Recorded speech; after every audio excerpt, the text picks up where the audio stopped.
कि भगवान गोविंद ने आंखें बंद करके देखा कि साकेत धाम में अभी जगह खाली है कि नहीं, क्योंकि भगवान सत्व गुण से भी ऊपर है। रज तम से युक्त पूतना यदि भगवान के सामने आई है और भगवान अपनी आंखें खोल दे तो वह असली रूप में आ जाएगी। मैया डर जाएंगी, बाबा डर जाएंगे, इसलिए भगवान ने अपने आंखें बंद रखी। आज पूतना मौसी ने गोविंद को गोद में उठाया। प्रायः कहा गया है, सुनने में आता है कि पूतना मौसी गोविंद को लेकर के आकाश मंडल में गई, लेकिन श्रीमद् भागवत महापुराण में श्लोक कुछ और कहता है। ब्रिवित नेत्रे चरणौ भुजौ मुहुः प्रभिन्न गात्रा क्षिपत रोदहा। यहाँ पे स्पष्ट हो रहा है, सा मुंच मुंचालमिति प्रभाषणी निष्पीड्यमानाखिल जीव विवर्मणि। यदि पूतना मौसी कृष्ण को ऊपर लेकर के जाती तो यहाँ पे यह नहीं कहते कि दोनों हाथ छटपटा रहा है, दोनों पैर से छटपटा रही हैं, आंखें बाहर निकल रही हैं, चिल्ला रही है। एक आदमी जो खुद छुड़ाने का प्रयास कर रहा हो वह किसी को पकड़ करके कैसे आकाश मंडल में ले जाएगा। पहले श्लोक से और स्पष्ट होता है, तस्मिन अस्तनम दुर्जर वीर्य मूलबणम घोरांक मादाय शिशोर दावथ गाढ़म कराभ्यम भगवान प्रपीडय ततः प्राणई। जैसे ही गोद में उठाई और अपने वक्ष स्थल से गोविंद को लगाया, गोविंद ने दुग्ध पान करना प्रारंभ किया, वैसे ही उसके प्राण को खींचने लगे। तो भगवान ने देखा ये तो यहीं पे मर जाएगी, इसलिए भगवान ही अपनी योग माया से उसको आकाश मंडल में ले गए। एक हाथ उसके गर्दन पे लगा लिया, इसलिए कहा गया कि उसकी दोनों आंखें विवृत नेत्रे, आंखें दोनों बाहर आ गई। बोल रही है, अरे बेटा छोड़ दे, मेरी सांस नहीं आ रही, मेरी श्वास रुक रही है, मेरे प्राण चले जाएंगे। चिल्ला रही है, छोड़ दे बेटा, क्यों मारना चाहता है मुझे। कन्हैया कहते, मौसी मैं जिसको पकड़ लेता हूँ उसका कल्याण करके उसको छोड़ता हूँ। देखते ही देखते गाढ़म कराभ्याम भगवान प्रपीड यतत, देखते ही देखते दुग्ध पान करने के साथ साथ भगवान गोविंद ने पूतना के प्राण को भी उसके शरीर से बाहर कर दिया। और कोई भी हो, कैसा भी बनावटी रूप करके अपने जीवन में चले, कितना भी पाखंड कर ले, लेकिन अंत समय उसका असली चेहरा सामने आ जाता है। एक साधु संत जब भगवान के धाम को जाता है, उसके चेहरे पे लालिमा रहती है, होठों पे मुस्कुराहट रहता है। या तो दृष्टि से प्राण जाता है या तो उसका सर फोड़ करके प्राण बाहर निकलता है ब्रह्मांड से। और एक व्यसन वाला व्यक्ति, दुराचारी व्यक्ति, अधर्मी व्यक्ति जब मरता है तो पता चला उसका शरीर काला पड़ गया, मुख से बमन उल्टी हो गया, मलमूत्र त्याग कर दिया, कान से, मुख से, नाक से खून निकल गया, अधोगति होकर के उसकी मृत्यु होती है। आज राक्षसी का असली रूप आ गया और महाराज जैसे ही प्राण उसके शरीर से बाहर गया तो उसका शरीर धड़ाम से जमीन के ऊपर गिर गया।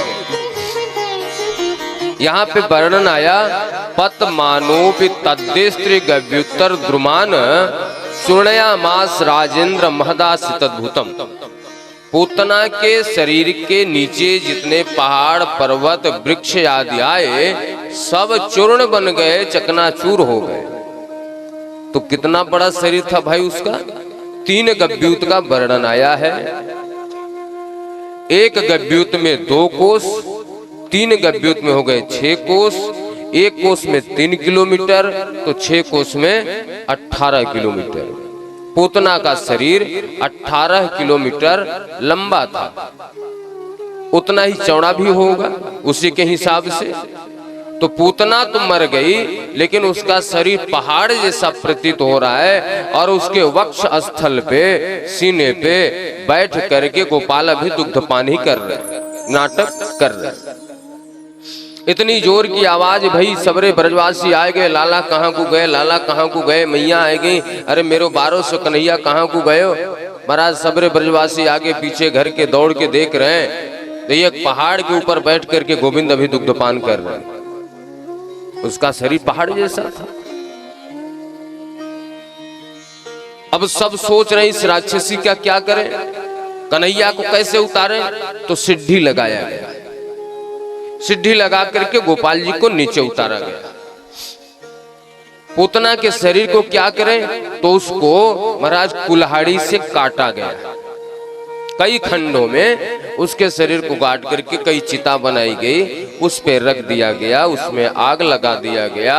आग लगाना, उसको जलाना कोई बड़ी बात नहीं है, लेकिन उसके शरीर से जो धूम्र निकल रहा था वह सुगंधित था। उधर से नंद बाबा कर दे करके वापस आ रहे हैं, उनके नासिका में वह सुगंधी गई। तो बाबा ने ब्रजवासियों से पूछा, भैया ये सुगंधी कोई यज्ञ हो रहा है, कोई हवन हो रही है? बोले नहीं महाराज, राक्षसी जलाई जा रही है। बोले लोक बालाग्नि रुधिरासना जिघांसया, एक राक्षसी बालकों को खाने वाली, बछड़ों को खाने वाली, रुधिरासना रुधिर रक्तपान करने वाली, और उसके शरीर से ये सुगंधी, ये तो आश्चर्य की बात है। यही बात राजा परीक्षित ने सुखदेव जी महाराज से पूछा कि प्रभु ऐसा क्यों। सुखदेव जी महाराज कहते हैं, राजन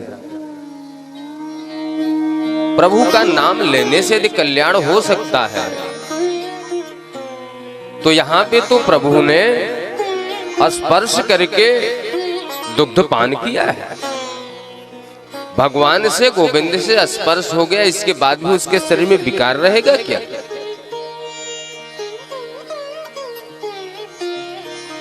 नाम जासु सुमिरहि एक बार, नाम जासु सुमिरहि एक बार, उतरहि नर भव सिंधु पारा, उतरहि नर भव सिंधु पारा, नाम जासु सुमिरहि एक बार, नाम जासु सुमिरहि एक बार, उतरहि नर भव सिंधु पारा, उतरहि नर भव सिंधु पारा, नाम जासु सुमिरहि एक बार, नाम जासु सुमिरहि एक बार, एक बार।